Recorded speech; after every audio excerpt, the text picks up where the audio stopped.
Good day mga ka-idol. So nandito po ako ngayon sa loob po ng Honda flagship Gensan. At meron tayong sisilipin ang bagong design ng Honda Click 160. So samahan niyo ako sa video ito. Let's do this.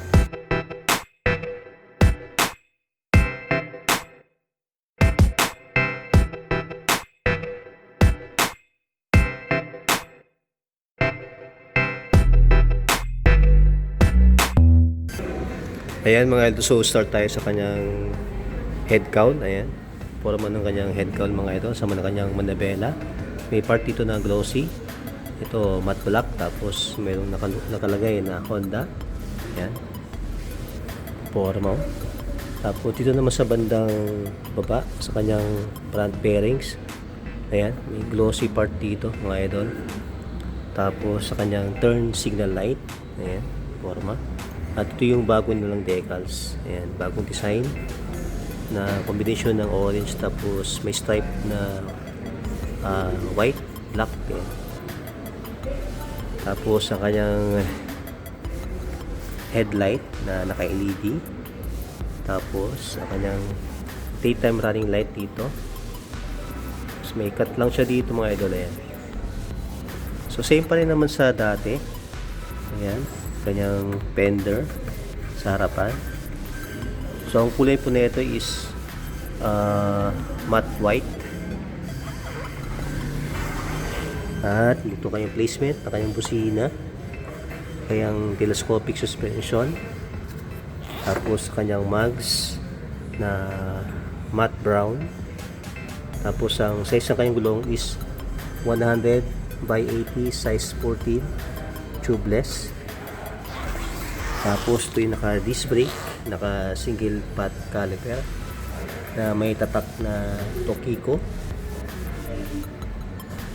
At sa side pairings naman, ayan. So same pa din ng design, orange black na may stripe na white, ayan. Tapos ito sa kanyang tinatawag na gulay board, foot matting, ayan, footboard matting. Yung siyang hook dito mga idol, madilim lang, di makita. Ang kinaganda dito sa part na to kasi glossy siya. Ayan, glossy po. Ayan, glossy. Hanggang dito sa kanyang pocket sa kaliwa. Ayan. Madilim lang mga idol. Ayan, ilawan natin. Ayan. Medyo malalim dito mga idol. Oh. Tapos meron siyang saksakan ng USB charger. Ayan, USB charger. At sa kabila naman, kayang susian na keyless. Ayan. May pocket din dito sa kabila, sa kanan. Malalim dun. At sa kanyang digital meter panel, ayan mga idol, same lang din sa 125 na click. Ayan, may emblem dito ng Honda. Sa kabila, meron siyang safety lock, naka park lock nya. Tapos yung rear brake nya. Tapos yung high beam, low beam, busina, at ang kanyang left and right turn signal switch. At meron siyang kung dito mga idol, idling stop system. Ayan, kayang electric starter at brake pedal, brake lever sa kanyang unahan. At ang kanyang side wheel mga idol ng 4 mount. Ayan. Ayan. Ayan. Dito naman sa bandang side naman, ayan, may itong part na may glossy mga idol. Ayan ang 4 mount. Glossy black. Ito matte black na. Tapos ito yung design niya sa side. Same pa din, naka-lining na orange stripe na black. Kaya makita nyo yung Click 160. Siyempre ito yung kanyang side stand, mayroong siyang kill switch. Kaya ito kanyang center stand. At kanyang footrest na alloy. Ayan, ang lutong. Ang kanyang airbox mga idol. Kaya may butas siya dito. Ayan, may butas siya dito mga idol. Ito po ay naka ESP Plus Enhanced Smart Power at kanyang panggilid na tawag nila na CVT. At sa real shock na naka single shock lang po siya na glossy black mga idol. Ayan. At sa kanyang gulong naman sa likuran, same din, naka matte brown. Naka drum brake lang siyang ang brake system niya mga idol. Naka drum brake. Tapos ang size sa kanyang gulong sa likuran is 120 by 70 size 14 tubeless. Ang ganda ng gulong niya. At meron itong sariling mudguard. Ayan, maikli lang siya. Tapos ito may cover sa kanyang makina. Kaya radiator na forma. Ayan.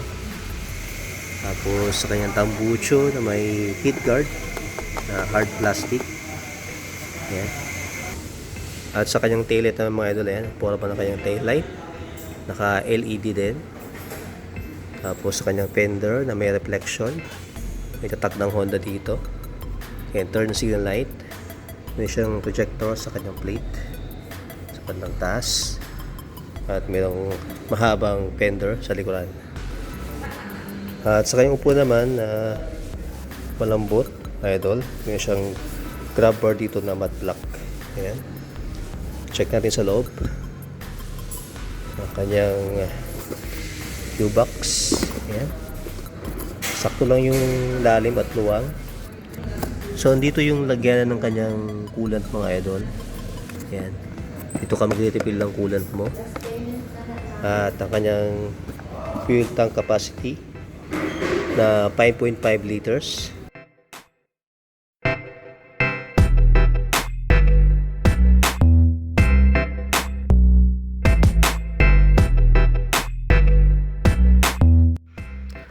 Ang kanyang curb weight mga idol is 116 kg.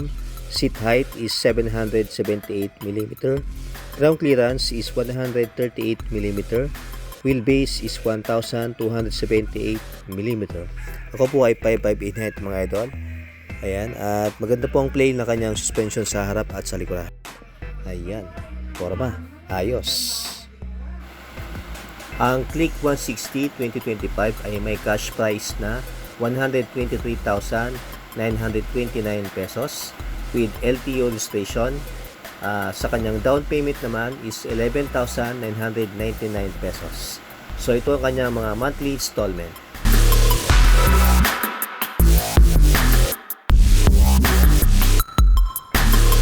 Ayan mga ka-Rydol, so nagustuhan nyo ba ang bagong design ng Honda Click 160?